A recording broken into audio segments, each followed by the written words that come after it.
posibilidad, ng tagumpay o kabiguan, ng ligaya o lungkot. Kaya marapat lamang na tanggapin si Jesus bilang tagapagligtas at Panginoon.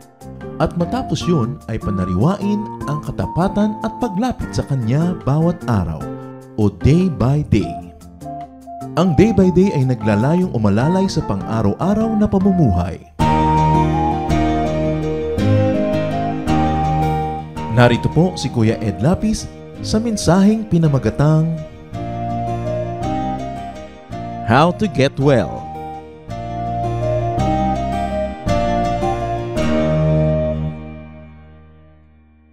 God is here. Narito ang Panginoon, kapiling natin. And when God is here, can healing be far away? Ang ating pag-aaral ngayon, pinamagatan natin, How to Get Well. Paano ba gumagaling mula sa ating maraming mga karamdaman? John 9, 1 and 2. As Jesus went along, he saw a man blind from birth. His disciples asked him, Rabbi, who sinned, this man or his parents, that he was born blind? Rabbi ang tawag sa kanya nung una bilang isang guro. Habang siya naglalakad kasama kanyang mga disipulo, may nakita silang isang lalaking bulag mula ng isilang. Hindi lang siya nabulag dahil may nangyari, isinilang pa lang bulag na siya. At napaka-interesting ng tanong. Sabi, guro, sino po ang may kasalanan? Bakit bulag yung taong yan? Siya ba? Dahil siya tong nabulag? O ang mga magulang ba niya? Dahil pagkapanganak pa lang, bulag na. So he was blind and it was a very grave condition. Mahirap mapuwing, mahirap lalong mabulag. Napakahirap nung hindi ka nakakakita, lalo total yung iyong blindness. And it was from birth, a very long time. And of course, it was considered incurable. At ang tanong, who sinned? We will notice here that physical illness is being blamed on spiritual deficiency. Ganon ka-espiritual ang pananaw ng mga tao na maging ang mga kasakitan at mga kapansanan na pisikal, ang kanilang pinaniniwala, ang pinagmulan ay kakulangang espiritual. John 9:3, neither this man nor his parents sinned, said Jesus, but this happened so that the work of God might be displayed in his life. A baffling answer. Sabi niya, hindi siya ang nagkasala dito. Sa kasong ito, hindi rin ang mga magulang niya. So the widely held belief was disproven na pagka mayroong sakit, therefore may kasalanan. O pag nagkaroon ng kasalanan, therefore magkakaroon ng sakit. The widely held spiritual and natural law was challenged. Na pagka mayroong spiritually wrong with a person, magkakaroon siya ng naturally wrong condition. The very terrible condition was no one's fault, sabi ng Panginoon. At lalong mahiwaga, sabi niya, it was for God's exhibit. It was the man's condition, and the man's condition was to serve a divine purpose. Sabi, walang may kasalanan kaya siya ganyan. Niloob ng Diyos na magkaganyan siya para sa isang malaking kapakinabangan ng iba. The man had been suffering, yet it was to be for God's purpose. It was for the benefit of many people. Hindi naman bago sa atin ang konsepto ng sacrifice. Ang anak nga ng Diyos na sacrifice, walang kasalanan, pero hindi lang nabulag, namatay, pinatay sa napakasakit na paraan para sa ikabubuti ng marami. Sacrifice, a sacrificial lamb, the concept of sacrifice is deeply ingrained in Jewish and Christian doctrine. Ano po ang isang practical na leksyon para sa atin yan agad-agad? Don't always ascribe problems to sin. Hindi ko may sakit ang isang tao, may problema, nalugi, nasunugan, iisipin mo agad, siguro may kasalanan. Pwede mo rin isipin, baka naman talagang nagkataon lang, tulad ng sinasabi ni Solomon, sabi niya, nagkakataon. A time and a season for something. Kung minsan naman, pwede mong isipin, parang si Job. Kasi yung tatlong kaibigan ni Job, nung nagka-diludilubyo ang buhay niya, matapos makidalamhati sa kanya ng ilang araw, sinabi na, aminin mo na may kasalanan ka, siguradong napakabigat ng kasalanan mo kaya nagkaganyan. At lalong bumigat ang pakiramdam ni Job dahil sa halip na ginhawa ang kanyang makuha sa mga kaibigang nakiramay, pag-uusig ang kanyang tinamo. Baka mamaya may inuusig tayong very righteous person. So don't always blame people for their problems. May problema na nga, sisisihin mo pa. Don't always moralize. Hindi lahat ng bagay merong moral dimension. Meron pala, katulad nito, exceptional case. Although kadalasan meron na moral dimension, pero hindi lagi. At kung meron tayong hirap na nadarama, ano man ang katumbas itong pagiging bulag mula pagkabata, find godly use for it. Find godly use for your weakness, for your illness, for your disability, and pray for deliverance. At kung ikaw si Job na dumadaan sa isang pagsubok, again, as exhibit of God's wisdom and God's dispensation, pray that it might finish soon so that you can get on with your life after you have served a very divine purpose for God's agenda. At kahit mahirap maintindihan, magpasalamat tayo na tayo'y pinili at hinirang ng Diyos na maging kasangkapan para kahit man lang maging exhibit A ng kanyang kaso o ng kanyang argument. John 9:6-7. Having said this, he spit on the ground, made some mud with the saliva, and put it on the man's eyes. Go, he told him, wash in the pool of Siloam. So the man went and washed and came home seeing. Walang drama yung presentation, a few sentences, ang daming nangyari. So, let's take a look at Jesus' method, instruments of healing. Because that man got healed that very moment. So, dumura siya sa lupa. Pinaghalo ang kanyang laway at ang alikabok. Yaki, sabi ng iba. Pero may mangyayaring himala. Kung ikaw yung bulag, huwag kang payaki-yaki. Napaka-importante na mangyayari. Anong isang elemento na ginamit ng Panginoon sa himala? Yung mismong galing sa Kanya, His element, His spittle. Something from Him. Something divine. Yun ang pinagsimulan ng lahat. Tulad ng lilikhain ng Diyos, ang unang tao, something from Him, yung spirit niya. Anong ginawa niya? Hinalo niya sa alabok. Naging tao. Ngayon, nung hinalo ni Jesus, yung galing sa kanya sa alabok, hindi naging tao, naging putik. Pero di ba ang tao ay dinidescribe din na putik? So you see the pattern of creation and recreation. When God the Father created the first human, yun ang ginawa niya. Now, Jesus was going to recreate the life of this man. Because he was born like that, he had to be born again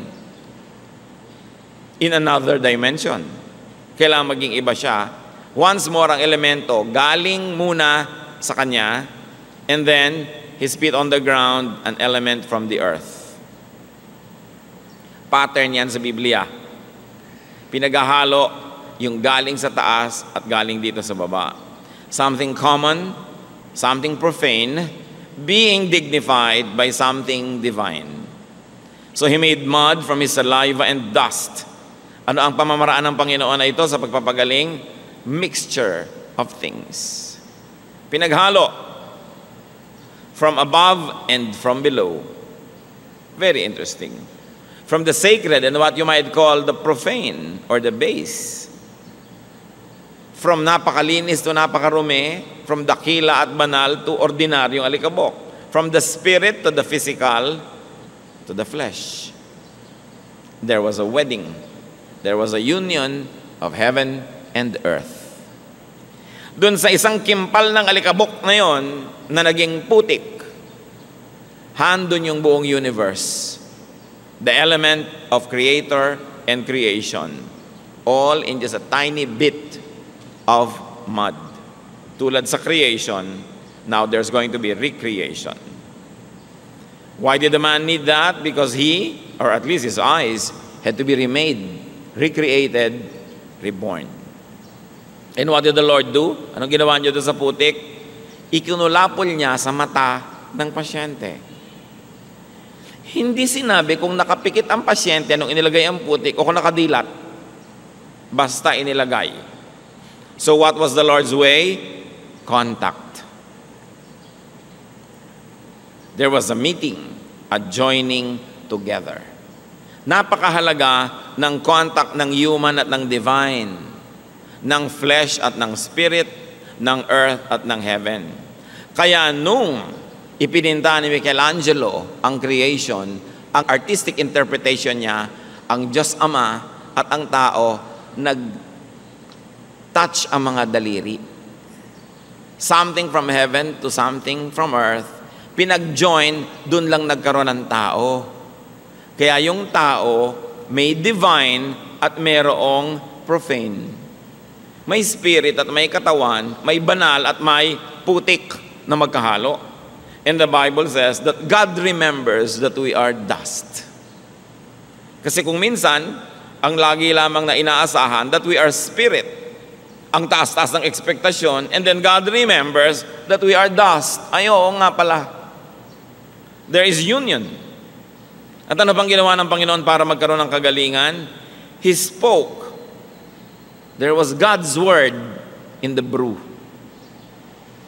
May putik, may laway, may salita. Kumbaga yung salita, very spiritual kasi walang katawan, hindi mo nakikita tulad ng espiritu. Nagsalita siya. Sabi niya, pumunta ka, maglublob ka, lumusong ka doon sa paliguan sa Siloam. Psalm 107 verse 20, He sent forth His word and healed them. Ang salita ng Diyos nakakapagpagaling. Salita pa lang, naririnig mo pa lang, gumagaling ka na. Kung nakabukas, hindi lang ang iyong tenga, kundi ang iyong isip na pinupuntahan ng tenga mo. Pagpasok mo siyempre sa tenga, shoot agad sa brain. Kailangan nakabukas din yung mind, hindi lang yung ears.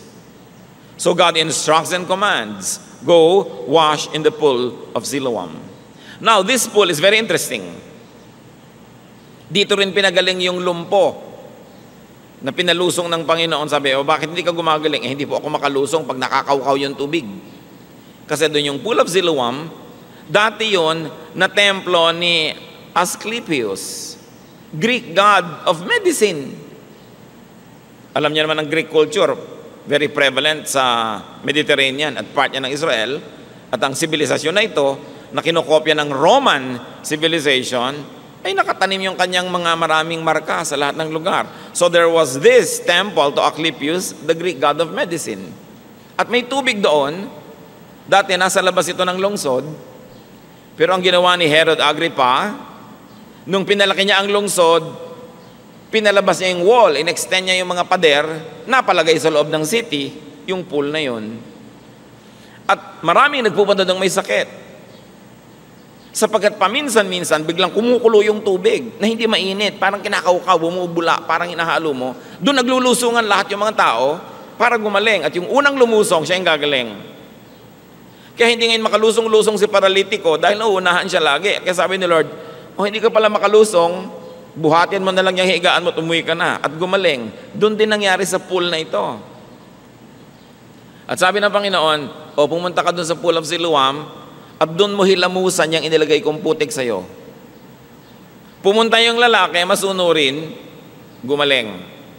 Ang isang tanong, bakit naman pinapunta pa ni Lord yun? Pool na ni Asclepius yun, isang Greek god, isang pagan god. Ano pa ang pwede nating isipin mga kapatid, na hindi naman talaga kay Asclepius yung pool. Talagang ginagamit ng Diyos yun na pampagaling. Akala lang ng mga tao kay Asclepius, kaya siya yung napapapurihan. Pero ang totoo, sa Diyos Ama sa langit yon, nagkaroon lang ng branding. Kasi ang Diyos lang naman ang healer, walang iba. Satan comes to steal, ano pa? Kill, and destroy. Sabi ni Lord, I came that you might have life and have it abundantly. Only God heals. So kung nakakapagpagaling, galing sa Diyos. Nabigyan lang ng credit ang iba.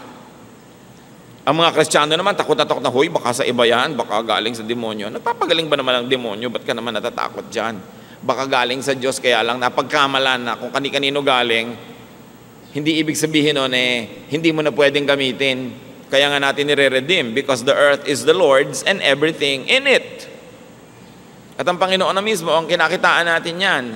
Kung merong lugar, merong proseso, may panalangin na ina-ascribe, ibinibigay yung credit sa iba, reclaim it in the name of God who created the universe and benefit from it. Hindi iwas ka ng iwas, ang nakikinabang tuloy, mga iba lang, yung mga mananampalataya, hindi tuloy makinabang. So pinapunta ng Panginoon dito sa pool na ito, yung lalaki, naghilamos at voila, gumaling. Interestingly, Jesus did not discredit and even used the pool. Kung lagi kang i-discredit, sabi na, uy, huwag na tayong gumamit ng gong, nagamit na yan sa pagtugtog sa mga anito. O edi gamitin natin sa pagtugtog sa Diyos.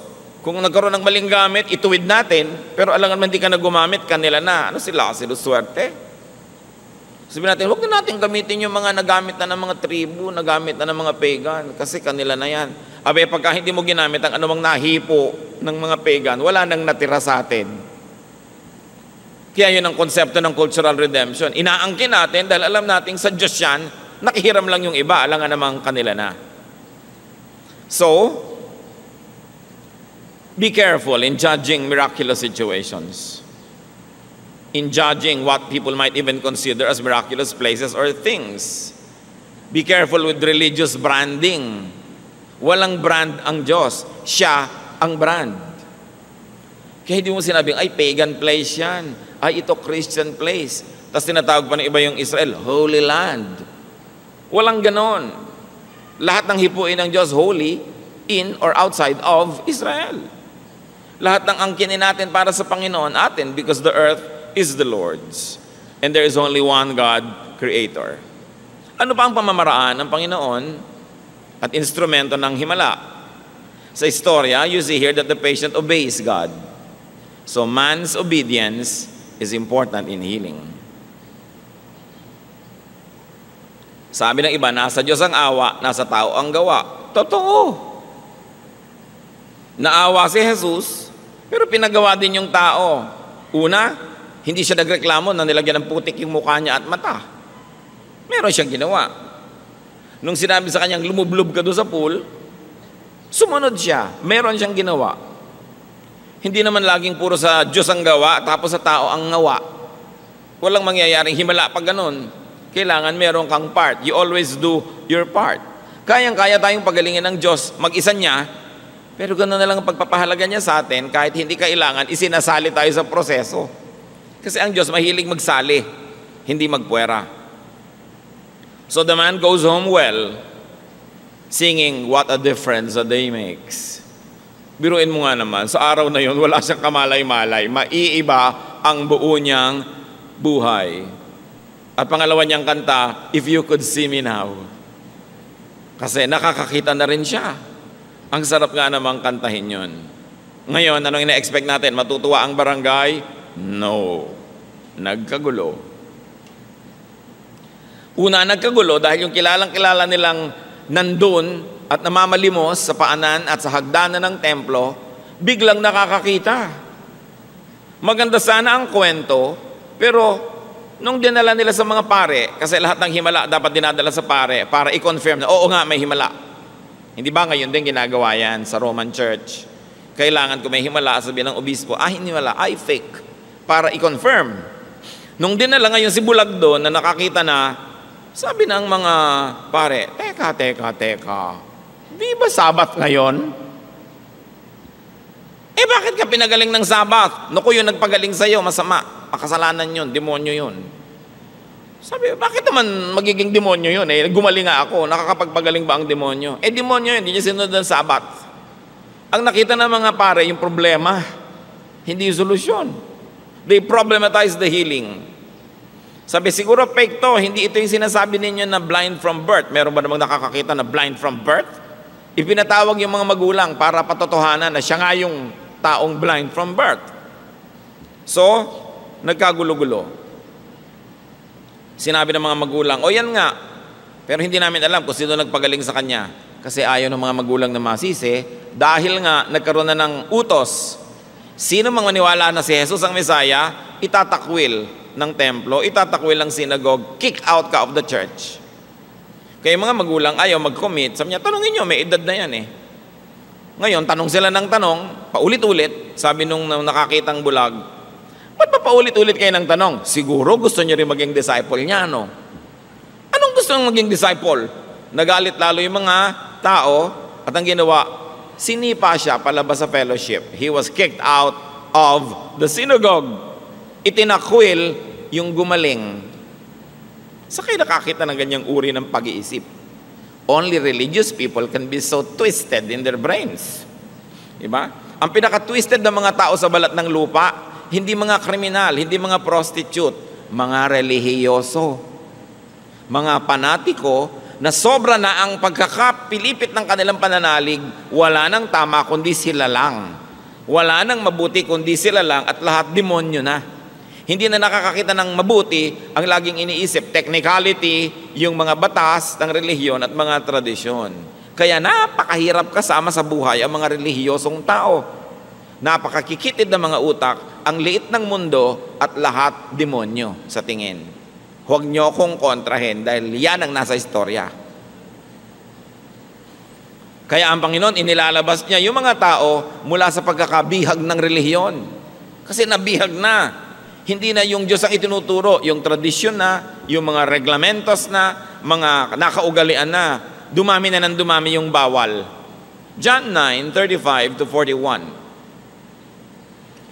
Jesus heard that they had thrown him out, and when he found him, he said, "Do you believe in the Son of Man?" "Who is he, sir?" the man asked. "Tell me so that I may believe in him," the man asked. Jesus said, "You have now seen him. In fact, he is the one speaking with you." Then the man said, "Lord, I believe," and he worshipped him. This is one positive case of to see is to believe. Nakakita talaga siya, nanalig tuloy. Madalas to believe is to see. Pero siya, to see is to believe. Pero ang totoo, meron ng naunang belief. Kasi kung wala naman siyang paniniwala, hindi siya magpapalagay ng putik at hindi siya lulusong doon sa tubig. So may konting pananalig, at yung konti na yon, naging capital niya, sinunod niya, kumilo siya ayon sa konting pananalig, at dahil doon, napaghimalaan, nagkaroon ngayon ng malaking pananalig. So it still begins with faith. Jesus said, "For judgment I have come into this world, so that the blind will see, and those who see will become blind." Ngayon natin nakita kung bakit sinabi ng Panginoon na yan ay bulag para sa ikaluluwalhati ng Diyos. Kasi may important statement na gustong gawin ng Panginoon, kailangan ng audiovisual aid. Kailangan ng exhibit. Sabi niya, dumating ako, may dalang paghuhukom. Ang mga bulag makakakita at ang mga nakakakita magiging bulag. Sinong tinutukoy niya? Lahat ng mga spiritually blind pero willing to acknowledge their blindness, they will see. Pero yung mga akala nila spiritually magagaling sila, marurunong, maaalam, nakakakita, pero hindi nila kikilalanin si Jesus, sila ang magiging malinaw na bulag. Sabi niya, ang pagdating ko dito ay magbibigay ng mga reversals. Magkakapalit-palit ang mga sitwasyon. Ang bulag, tulad mo, makakakita. Not only physically, but also spiritually. Kasi nakita nyo, hindi lang nakakita yung tao physically, nakita niya yung katotohanan kung sino si Jesus. Naniwala siya. At sabi niya, yung mga dilat, mga mulat, iyon ang mabubulag. Kasi ang yabang-yabang nila, akala nila, alam na nila, hindi na sila willing magpaturo, ayaw na nilang magbago ng isip. Maraming ganyan, mga spiritually blind. Kasi akala nila, they see. Binubuksan mo pala yung Bible, huwag mo nang buksan yan, Ayoko, hindi na ako magpapalit ng paniniwala. Ayoko na. Nakasara. Kasi akala nila, alam na nila. yun ang tinutukoy ni Jesus, yun ang makikita niyong bulag talaga. So the exhibit was clear, the message was crystal clear. And now we see God's purpose in the blindness of this man. Some Pharisees who were with him heard him say this and asked, "What? Are we blind too?" Jesus said, "If you were blind, you would not be guilty of sin. But now that you claim to see, your guilt remains." Makabuluhang mga pangungusap. Sabi ng mga nakikinig, bakit? Kami ba tinutukoy mo? Kami ba ang pinaparinggan mo? Parang may gusto ka yata tumbukin. Ibig mong sabihin, bulag kami? At yung bulag na yan ang nakakakita? Hindi kami bulag nakakakita kami. Ang linaw. Marunong kami, aral kami, bihasa kami. Sabi ng Panginoon, dahil sinasabi nyo ngayon na bihasa kayo at marunong kayo, then you will be held accountable. You will be held liable to judgment. Kung sana sinabi niyong mangmang kayo, nagkamali kayo dahil sa kamangmangan, you will not be declared guilty. Pero sinasabi niyong marurunong kayo, pangatawanan nyo yan. Malaki ang ibabayad nyo kasi nagkakaroon kayo ng willful disobedience. Kahit sa court of law, syempre, iba naman yung homicide, iba yung murder.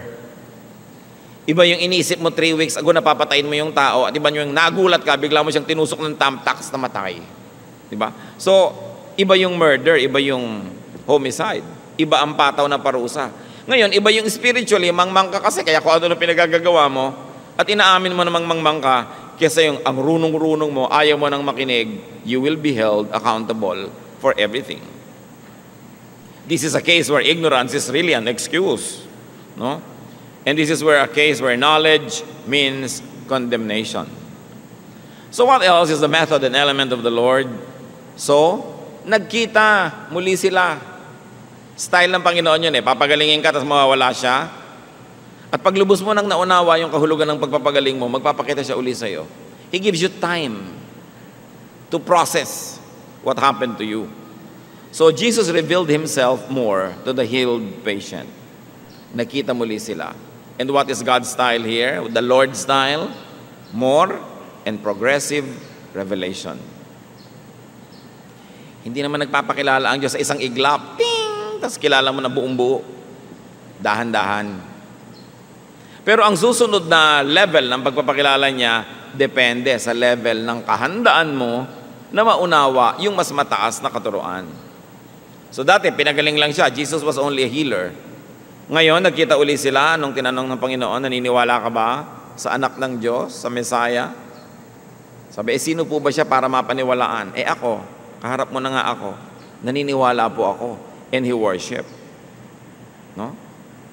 Ngayon, nagpakita si Jesus. Dati, nagpadinig lang. Faith comes from hearing. Yung bulag, nadinig niya ang utos ni Jesus, sumunod siya at dahil doon nakakita siya. Nakinig muna bago mamulat. Sumunod muna sa nadinig bago lubos na nakita si Jesus. And so the miracle only served as a catalyst, as a beginning, as opening for more blessings, for the greater sight, and that is to know Jesus as the Messiah, as the Lord. Hindi yung napaghimalaan ka na ng Diyos, hindi ka na uli sumipot dahil napaghimalaan ka na, nakuha mo na yung gusto mo. Yung pala may kasunod pa at mas mataas na uri ng mga pagpapakilala, hindi mo na na-avail.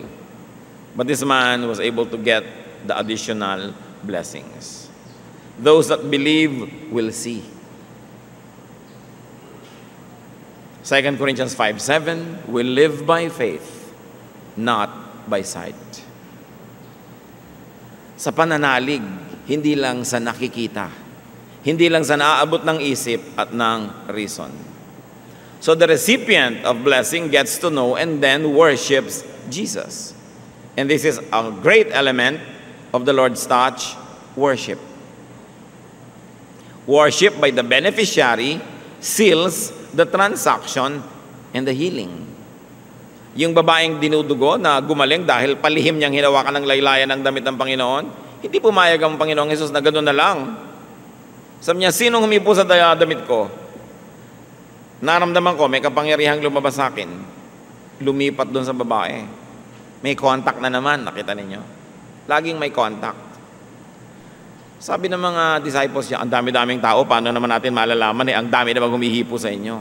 Pero nakilala ng Panginoon yung hipo na may pananalig kaysa sa hipo na uzi lang. So yung babae, inamin, ako po, patawarin niyo po ako. At lumuhod siya sa harap ni Jesus, nag-worship. Yung worship na yon, tulad ng worship ng ginawa nitong bulag na nakakita, naging seal, selyo, guarantee na hindi na mababawi ang himala. Sabi ng Lord kay babae, sige, umuwi ka na, galing ka na. Ang totoo, kanina pa galing. Pero ano ibig sabihin galing ka na? Nakita natin, talagang galing ka na. Na seal. Kung kayo napaghimalaan ng Panginoon, hinipo, pinagpala, pinagaling, aba dapat, worship ang ending nun. Hindi lang thank you, worship talaga. Because, kumbaga, doon kayo nagkapirmahan ng kontrata ng Diyos. Signed, sealed, delivered ang usapan. Kailangan ng ending talaga worship. Worship, of course, doesn't only mean attending a formal event, but righteous living. Yung paralytic na pinagaling ng Panginoon, nung makita niya nung susunod na mga araw, sabi niya sa John 5:14, see, you are well again. Stop sinning, or something worse may happen to you. Yun, na paralitiko dahil sa kasalanan. Kaya sabi ng Panginoon, kita mo na, galing ka na. Huwag ka nang babalik sa kasalanan mo at malamang na mas masahol pa sa dati mong sakit ang dumapo sa'yo. Pero nandun siya, sa sila nagkita sa temple, nag-worship. Ganun talaga dapat. Pag tumatanggap ka ng pagpapala, sasamba ka. Pagsambang formal, attending temple, and pagsambang lifestyle, righteous living. Ano-ano mga application ang pwede nating mapala dyan? That blindness and illness and weaknesses can be great projection screens of and openings to experience God's power. Kung meron kayong weakness, sakit, problema, pag pinayagan nyo ang Panginoon mag-project ng mensahe doon, mababasa ng mundo ang mensahe niya, magagamit sa mabuti ang inyong pagkakasakit, at pag nagamit na sa mabuti, kagaling na kayo. Katulad ng pilay na pinalakad, yung kanyang pagkapilay ang nagpaliwanag sa tao kung sino si Jesus.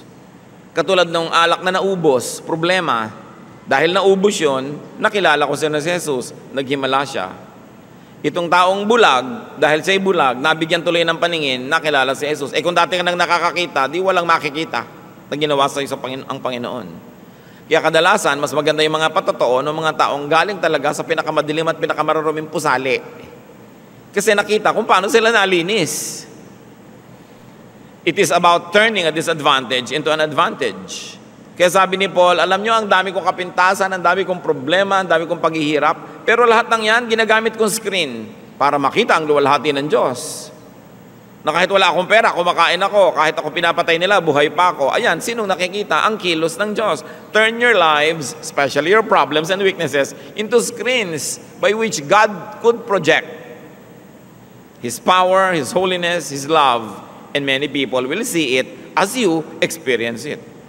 Kaya ang sabi ni Paul sa 2 Corinthians 12:10, for when I am weak, then I am strong. Kasi kung kulang ako, di pupunuin ako ng Lord, yung kakulangan ko, yun ang kapunuan ko. Kung saan ako mahina, papalakasin niya ako, di yung hina ako, magiging lakas. Pero yung lakas ko na ipinagyayabang ko na, hindi na pupunuin ng Diyos kasi pinagyayabang ko na, iniisip ko puno na, ba't pa niya dadagdagan? Yun ngayon na magiging kakulangan ko. Kaya ina-acknowledge sa ating kahinaan, magiging lakas, at yung pinagyayabang nating lakas, magiging kahinaan. Kasi sa sarili na tayo sumasamba. Pag pinansin natin yung tao, wala tayong nakitang pait sa kanyang ugali o attitude. Wala. Although blind from birth. Yung iba, may kapansanan, may kakulangan, may bitterness. Ba't kaya ako ipinanganak na kulot? Hindi tuloy ako makuhang model ng shampoo. Diba? Pwede ka namang maging model ng panghuli ng insekto. Kasi pag may pumasok sa lagubang sa ulo mo, di na makakalabas. Wala pa lang ng ganung produkto, kaya hindi ka pa lang nagiging model. No? Maghintay ka lang. Mayroong mga taong, ba't kaya ako pinanganak na mahirap? Ba't ako pinanganak na ganito? Ba't ako maraming peklat? Bakit ako ganito? Ba't ako ganun? Tapos bitterness ang laman ng puso. Envy, inggit doon sa kanyang hinahangaan. At pagka naiinggit ka, ang kasunod, mamimintas ka. 99.99 ng pamimintas ay galing sa inggit. Ang mga pintasera, inggitera. Kasi kung hindi ka naiinggit, ba't ka namimintas? Ang totoo, dapat ka maawa. Ba't mo pinipintasan? To make yourself feel good. Because you think na meron siyang wala ka. Kaya ka namimintas. Kaya titingnan natin yan. Every criticism is a cry for help. When you gossip, when you criticize, what you're really saying is, I am so insufficient inside of me. Kulang na kulang ako, salat na salat, dukhang-dukha. Kaya ito ngayon, pinuputol ko lahat ang ulo ng matatangkad para ako maging matangkad. Pinupuro na ko ang dumi nila para magmukha akong mas malinis. Kaya yung criticism, bitterness, dapat alisin sa buhay. Kasi hindi ka tatahanan ng Espiritu ng Diyos at hindi ka gagaling kung puro bitterness ang laman ng puso mo. Tuwang-tuwa si Satanas pag bitter ka. Kasi yan ang gusto niyang tirhan. So do not harbor bitterness about your or your loved ones' situations. Dapat bitter na yung tao. Wala kapanganakan, bulag. Pero wala tayong nakitang ganon. The man blind from birth did not show this attitude. Ephesians 4:31, get rid of all bitterness. Maganda na gusto nyo magtanggal ng peklat, gusto nyo mag-ayos ng buhok, gusto nyo tanggalin ng mga kung ano-anong may kikekwek sa inyong paa. Pero unahin natin, tanggalin muna natin ang bitterness sa ating puso.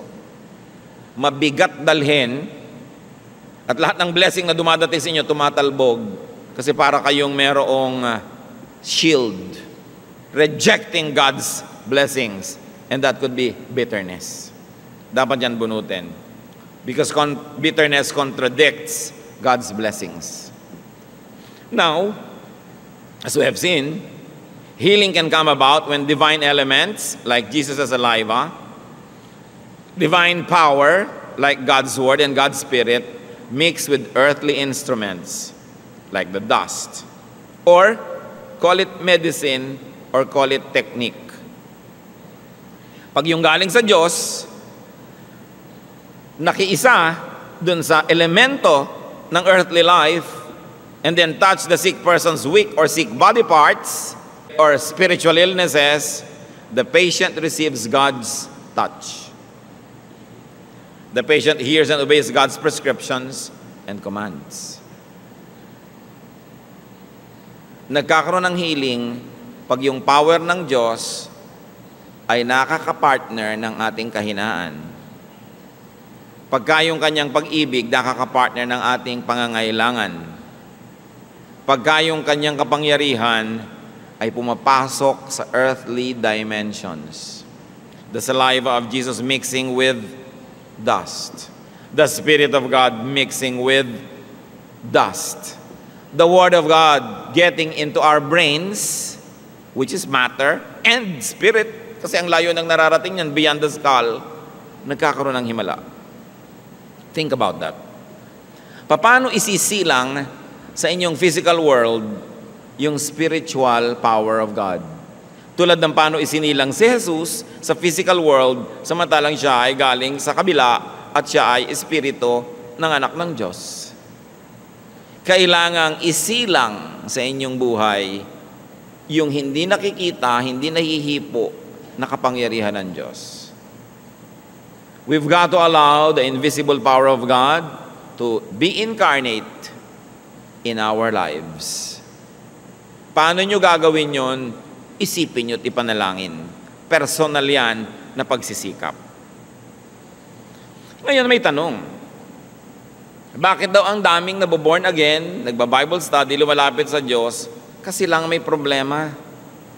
Sabi pa nga ng iba, yung religion naman, saklay lang yan, crutch lang yan ng mga may kapansanan, ng mga may pangangailangan, ng mga mahihina, ng mga walang pag-asa. Salamat! May napupuntahan yung mahihina, yung mga walang pag-asa at yung may pangangailangan. Kasi kadalasan mga kapatid, di ba pinag-usapan natin yung contact point?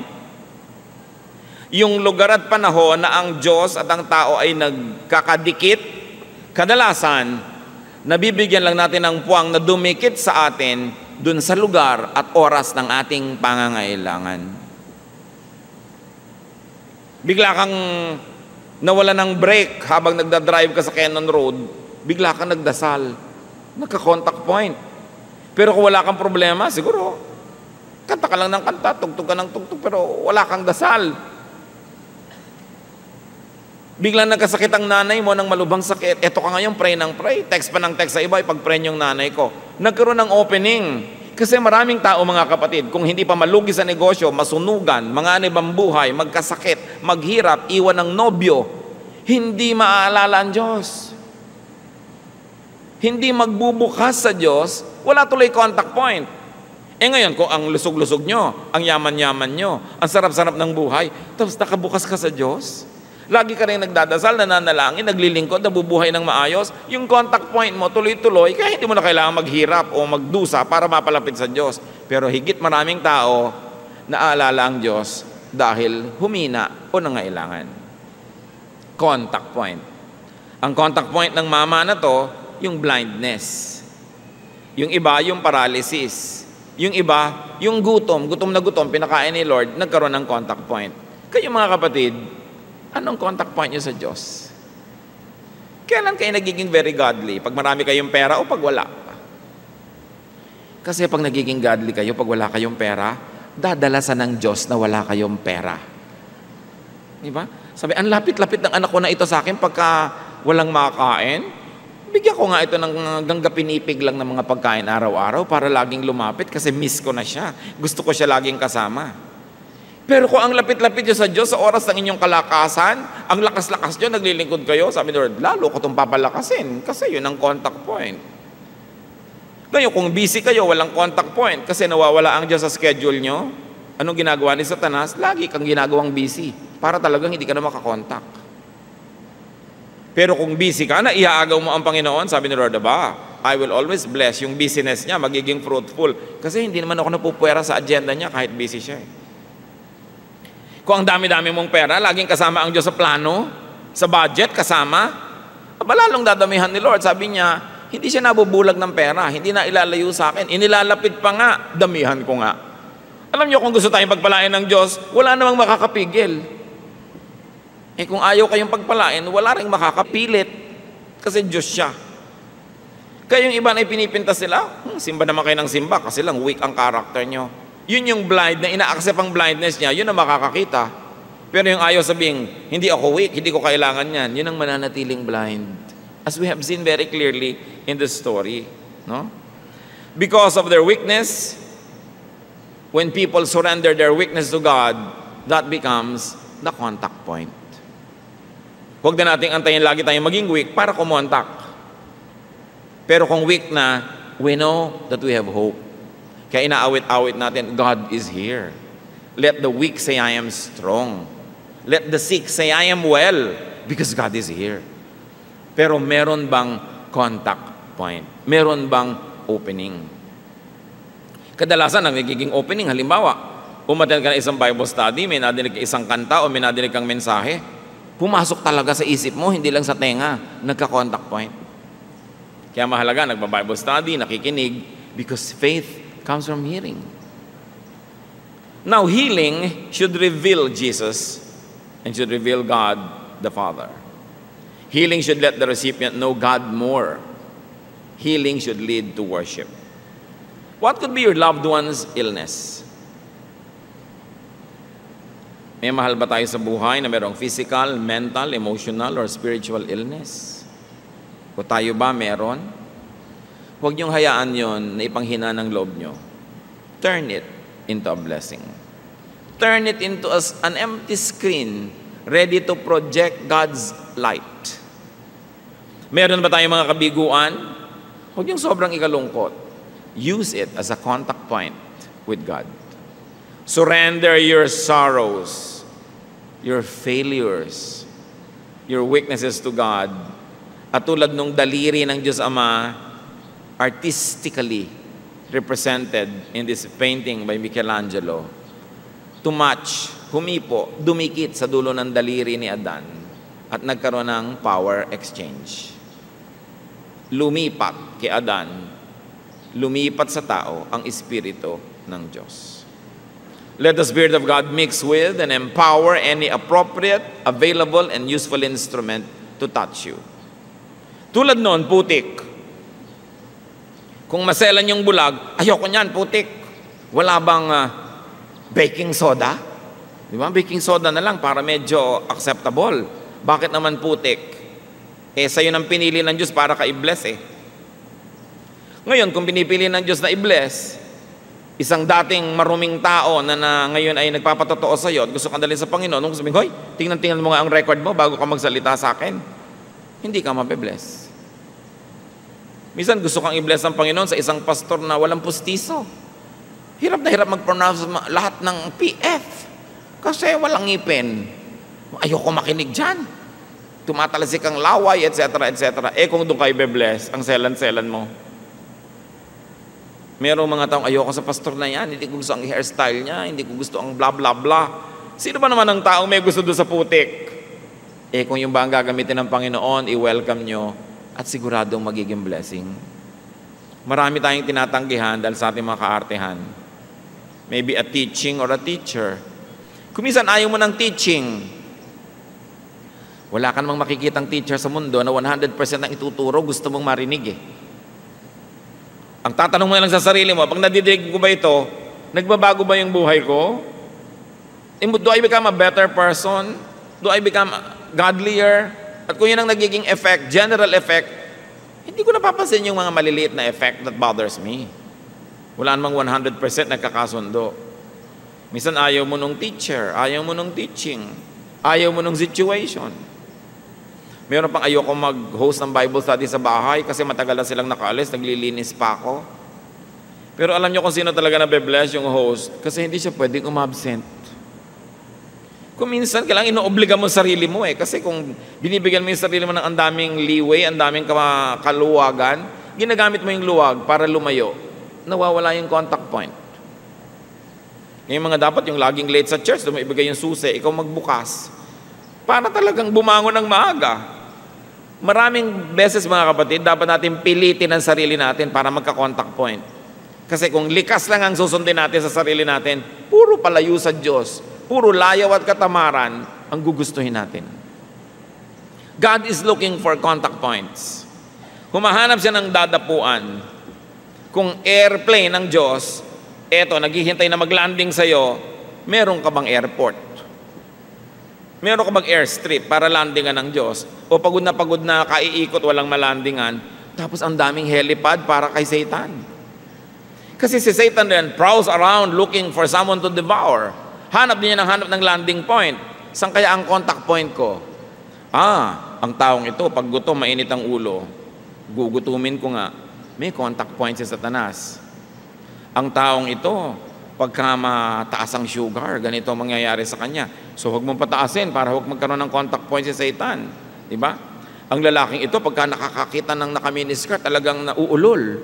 O di, huwag kang tumingin para hindi ka maulol kasi contact point. Pero contact point ng temptation.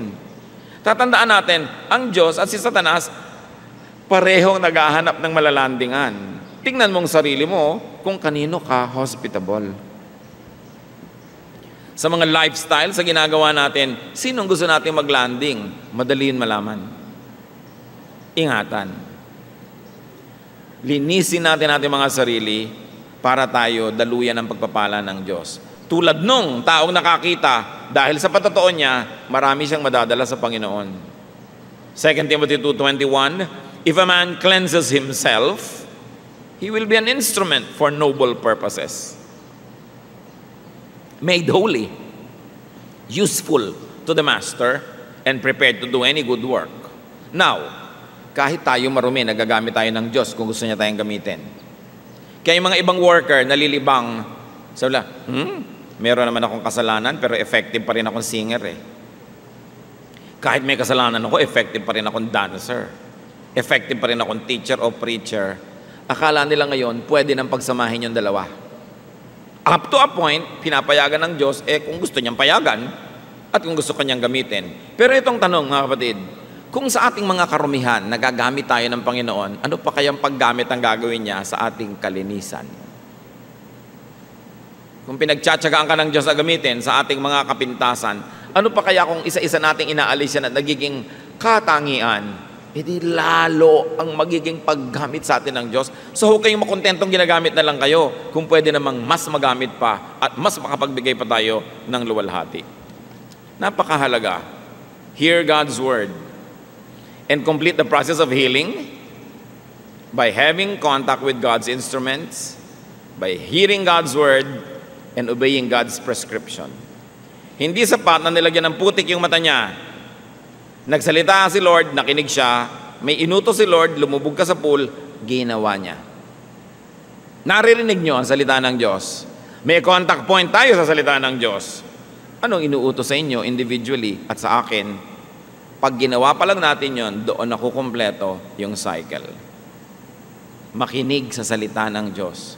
Yung salita man ay pangako, utos, itinutuwid tayo, palo, o comfort, lahat yon dapat pakinggan.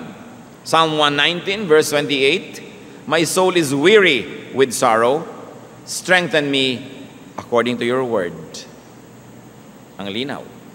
At sabi sa Psalm 119:67, Before I was afflicted, I went astray, but now I obey your word. Isa pang mahalaga na ginawa ng bulag na ito, na malimos siya sa pintuan ng templo. Nakita tuloy ni Jesus. Marami pong mga mayayaman, technically are beggars by the temple door. Bakit? Marami tayong na-encounter na ministry ni Lord, pinagaling niya, pulubi, pero mayaman. May mga tagabuhat, may mga nag-aasikaso. Kasi nung araw, kung may sakit ka, mayamang ka't mahirap, dinadala ka sa mga pintuan ng templo o sa mga daan na patungo sa templo. Bakit? Pinaniniwalaan ng mga tao noong unang panahon na kung ikaw ay nasa paanan ng templo o sa pintuan ng templo, darating at darating at darating yung panahon na may pupunta sa templong isang banal na tao na makikita ang iyong kalagayan at mapapayuhan ka o mabibigyan ka ng lunas. Kaya mayamat mahirap na mamalimos doon sa may templo. Hindi lang pera ang hinihinging limos, kundi runong ng maaring dumaan na isang pantas. So paano gumagaling ang mga tao? Pagpapakumbaba, pagtanggap ng iyong pangangailangan at paglalagay sa sarili mo doon sa pwede kang madaanan ng pwedeng magpayo, available ka kasi. So kung meron tayo mga pangangailangan, do not hesitate to beg, whatever it means in your life. To be at the temple steps and door, and to let a holy man touch you and prescribe healing. Kung sino man yung gamitin na yun ng Diyos, makapagpayo sa iyo, makapanalangin para sa iyo, yun yung equivalent ng mga holy men of the past. Meron kayong kamag-anak, mahal sa buhay, na nangangailangan ng healing ng Diyos, bring that loved one at the temple door. Ilapit nyo kung saan maaaring siya ay makatanggap ng pagpapalang espiritual. And when you receive blessings, give glory to God. Worship like that man. So merong stages yung buhay ng tao. Bulag, nangangailangan ng pagpapagaling, nagkaroon ng encounter with Jesus, nilagyan ng putik, pero hindi pa tapos yun, pinapunta pa doon sa tubig, naghilamos doon, pagkatapos gumaling, pagkatapos nagkaroon ng problema dahil sa kanyang paggaling, pero nanindigan siya para kay Jesus, at ang ending, pumunta siya sa temple to worship, muli niyang na-encounter si Lord at nagpakilala ng lubos sa kanya at siya'y sumamba ng totoo. Na-seal yung pagpapagaling. Ang tanong, kung tayo po yung bulag na taong yon, nasang stage kayo ngayon? Bulag pa ba? Kinakausap na ba? Nalagyan na ba ng putik pero hindi pa sumusunod doon sa tubig? Naghilamos na ba't nakakita? Tapos ngayon nagkaroon ng problema. Maraming ganyan. Pag napalapit kayo sa Diyos, ang kakaproblema kayo, magagalit yung mga kamag-anak nyo, magagalit yung mga kung sino-sino. Pero naninindigan na ba? At nagwo-worship na ba? At lalong nakikilala ang Panginoon. Ang totoo, tayo yung blind man sa kwento. Kasi kung hindi tayo yon, ba't pa tayo nagbabasa? Para ano? Para maaliw? God's Word is here because it is for our healing. And unless you assume the position of the patient, God cannot be your healer. Maliban na lang gusto yung kayo yung healer sa kwento. Masyadong matayog na ambisyon. Tayo yung pasyente. Ano ang relevance ng kwentong ito sa ating lahat? Ama namin sa langit.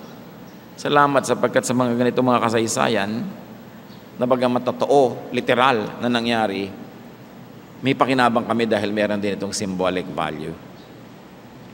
Ipakita nyo sa amin kung anong kalagayan namin in relation to that blind man. Kumisan, kami naman yung mga kontrabidang Pharisees. Kumisan, kami yung mga magulang na ayaw managot. Kumisan, kami yung putik.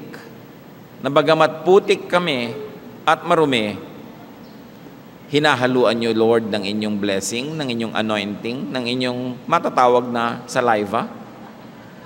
At dahil kahit kami putik, sinaluan ng inyong banal na elemento, nagiging instrumento naman kami para magpagaling din sa iba. Salamat po. Dahil kahit may kakulangan kami, kapintasan, may nabe-bless din sa aming mga ministries. May nagagawa rin kayong mabuti sa pamamagitan namin. Turuan nyo kami maging faithful na putik, na kahit putik, may laway nyo naman, so magagamit sa magagandang mga adhikain. Teach us, O Lord, not to be hindered by our limitations, by our past, by our shortcomings, but allow us and teach us and remind us to always rely on that saliva that comes from you that gives us value kahit putik kami. At sa pagtingin namin sa aming kapwa, nawawag lang yung putik na bahagi nila ang makita namin yung spirito nyo na nananahan din sa Kanya. Turuan mo kami, Lord, kung anong personal yung mensahe sa amin sa kwentong ito. Magbulay-bulay tayo sumandali, manatiling nakayuko, nag-iisip, tumatanggap ng mga bulong ng Espiritu ng Diyos.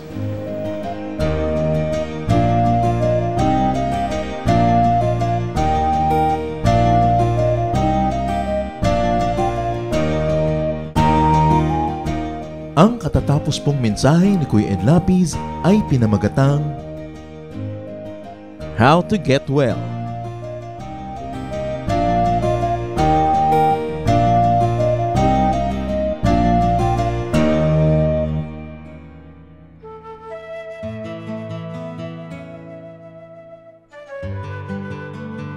Saan nagmula ang ugaling nagbabalot ng pagkain pag merong handaan?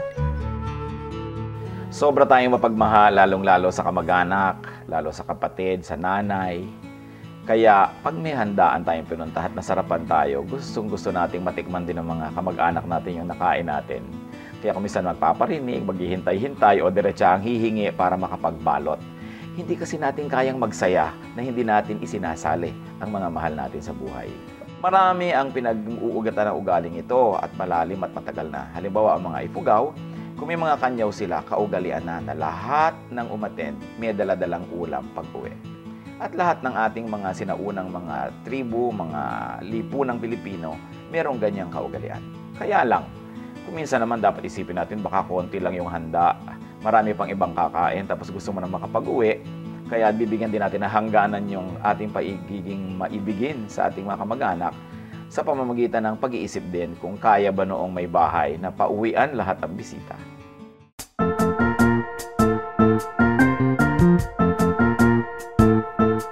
Oras na po para pansamantalang magpaalam ang programang Day by Day.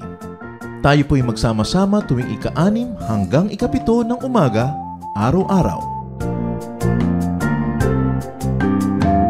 Magandang umaga po at mabuhay ang Panginoong Hesus!